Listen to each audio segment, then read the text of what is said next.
Carbon semiconductor क्यों नहीं होता?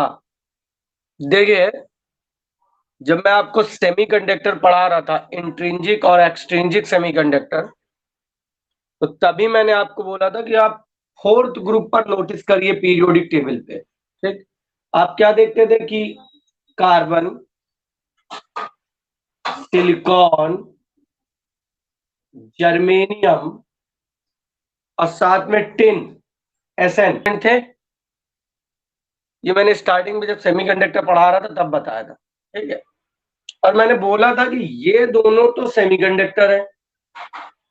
ठीक है, ये पूरा का पूरा मेटल है। ठीक है, और ये कार्बन को आप सेमीकंडक्टर बनाने में यूज क्यों नहीं कर सकते? क्योंकि आप क्या देख रहे थे कि हम या तो सिलिकॉन ले रहे थे या तो जर्मेनियम ले रहे थे।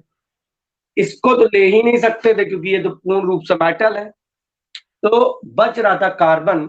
तो क्वेश्चन कई लोग कर रहे थे कि कार्बन हम क्यों नहीं ले रहे थे, कार्बन को हम लोग एज अ सेमीकंडक्टर क्यों यूज नहीं कर रहे थे। ठीक है, तो देखिए, कार्बन को सेमीकंडक्टर यूज न करने का सबसे प्रमुख कारण है उसका खुद का एटॉमिक स्ट्रक्चर।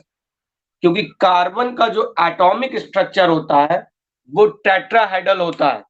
ठीक, टेट्राहेड्रल स्ट्रक्चर का मीनिंग होता है कि इसकी जो चारों बैलेंसी होती हैं वो एक इक्वल एंगल पर होती हैं। मान लीजिए कोई ऐसा कार्बन है, कोई मान लीजिए कार्बन है ऐसा। ठीक है, कोई कार्बन है आपका। ठीक, मान लीजिए कोई कार्बन का एक एटम है, तो इसकी चारों बैलेंसी जो होंगी, चारों बैलेंस जो इलेक्ट्रॉन होंगे, जो चारों बैलेंसी होगी वो इक्वल डिग्री पर होते हैं। ठीक है, मतलब अगर जो एंगल इसका होगा वही एंगल इसका होगा, वही एंगल इसका होगा, वही एंगल इसका होगा। पहला पॉइंट, टेट्राहेड्रल का मीनिंग ये होता है। ठीक, दूसरी कार्बन में जो सबसे अच्छी प्रॉपर्टी होती है वो होती है बेटा कैटिनेशन प्रॉपर्टी। कैटिनेशन प्रॉपर्टी का मतलब होता है कि कार्बन जब अपने जैसे कार्बन को पाता है, ये उनके साथ मिलकर बहुत ही स्ट्रॉन्ग कोवलेंट बॉन्ड बना लेता है। ये दो मेन प्रॉपर्टी हैं जिस वजह से कार्बन को हम एज अ सेमीकंडक्टर यूज नहीं करते। फर्स्ट इज द उसका टेट्राहाइड्रल एटॉमिक स्ट्रक्चर और second is the catenation property. Tetrahedral property का मैंने अर्थ आपको बता दिया कि इस पर जो बैलेंस इलेक्ट्रॉन होते हैं वो इक्वल डिग्री पर होते हैं, और कैटिनेशन प्रॉपर्टी का मैंने अर्थ आपको बता दिया कि जब ये कार्बन अपने ही जैसे कार्बन एटम के को मिलता है, कार्बन एटम को पाता है, तो बहुत ही स्ट्रॉन्ग कोवलेंट बॉन्ड बनाता है। इस आधार पे हम कार्बन को दो स्ट्रक्चर में बांट देते हैं। कार्बन हैव द टू एलेक्ट्रॉप्स, एलेक्ट्रॉप ठीक, और दो एलेक्ट्रॉप्स में कार्बन का एक एलेक्ट्रॉप्स गुड कंडक्टर ऑफ इलेक्ट्रिसिटी होता है और दूसरा आपका बैड कंडक्टर ऑफ इलेक्ट्रिसिटी होता है। ठीक, एक आपका होता है गुड कंडक्टर ऑफ इलेक्ट्रिसिटी और दूसरा आपका होता है बैड कंडक्टर ऑफ इलेक्ट्रिसिटी। देखिए, डायमंड जो है, हीरा जो है, ये आपका बैड कंडक्टर ऑफ इलेक्ट्रिसिटी है, या आप कह सकते हैं कि ये इंसुलेटर है। और जो ग्रेफाइट होता है वो आपका गुड कंडक्टर ऑफ इलेक्ट्रिसिटी है, या आप कह सकते हैं कि कंडक्टर होता है। मैं इसके नीचे लिख देता हूं बैड कंडक्टर ऑफ इलेक्ट्रिसिटी। ठीक है, और इसके नीचे लिख देता हूं गुड कंडक्टर ऑफ इलेक्ट्रिसिटी।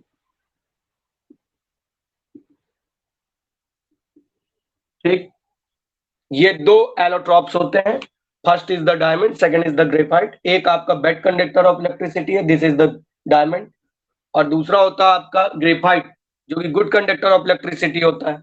ठीक है, किसी भी एक कार्बन एटम को आप पकड़ लीजिए, मान लीजिए मैंने इसको पकड़ लिया, तो देखो इसकी चारों बैलेंसी फिल है।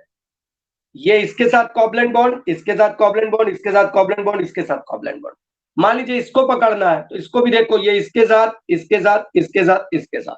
तो ऐसा स्ट्रक्चर होता है किसका, जब हम कार्बन को एज अ डायमंड यूज करते हैं। ओके, तो अब आप इसमें देख रहे हैं कि कार्बन, ये कोई भी कार्बन को आप देखें,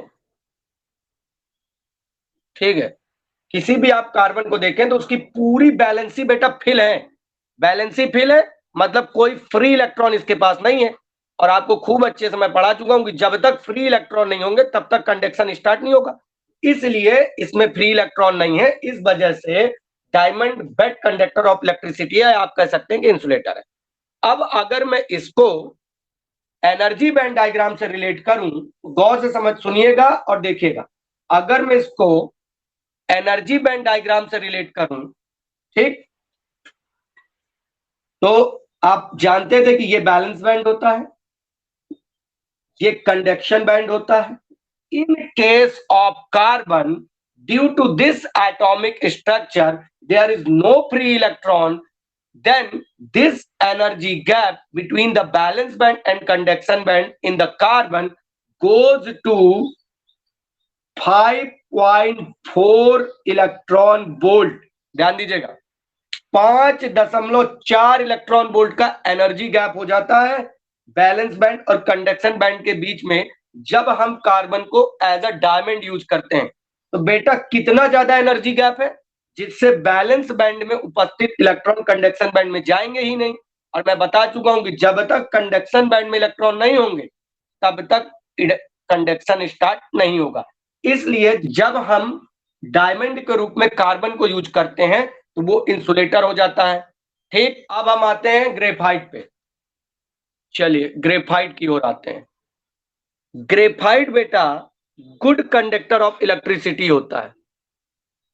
ग्रेफाइट के स्ट्रक्चर में क्या होता है, ग्रेफाइट के जब स्ट्रक्चर को आप देखते हैं तो इसमें कार्बन का जो एक इलेक्ट्रॉन होता है वो सिर्फ 3 इलेक्ट्रॉन के साथ ही जो क्या करता है, उस अपने पास, उसके पास सिर्फ 3 इलेक्ट्रॉन होते हैं, एक इलेक्ट्रॉन खाली रह जाता है। ठीक, एक इलेक्ट्रॉन बार बार खाली रह जाता है। मान लीजिए ये मेन इलेक्ट्रॉन एक है, ठीक है, तो ये क्या करेगा, इसके पास सिर्फ 3 ही इलेक्ट्रॉन है, एक ये वाला, एक ये वाला और एक ये वाला। ठीक, जबकि होने कितने चाहिए, 4 इलेक्ट्रॉन। तो एक इलेक्ट्रॉन बार बार खाली हो रहा है ना, यानी इलेक्ट्रॉन फ्री बच रहा है।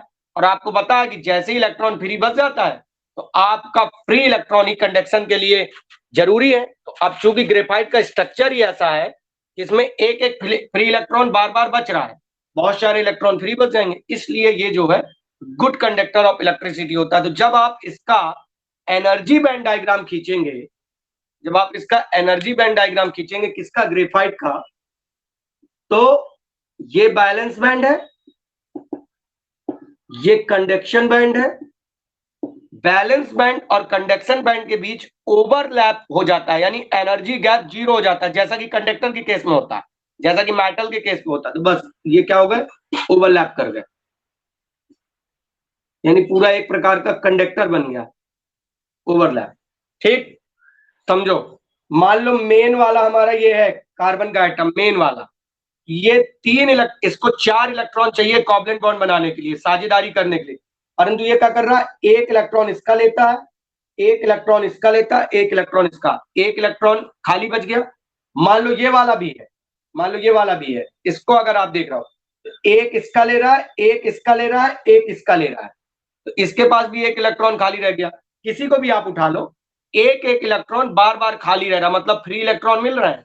अब फ्री इलेक्ट्रॉन मिल रहा है, बहुत सारे फ्री इलेक्ट्रॉन मिल रहे हैं, जब बहुत सारे फ्री इलेक्ट्रॉन मिलेंगे तो कंडक्शन स्टार्ट हो जाएगा। और ये सिर्फ पॉसिबल किसमें, मेटल पे। बैलेंस बैंड कंडक्शन बैंड दोनों के बीच का जो एनर्जी बैंड डायग्राम है, जो एनर्जी गैप है, वो क्या कर जाता है, ओवरलैप कर जाता है, जैसा कि कंडक्टर के केस में होता है।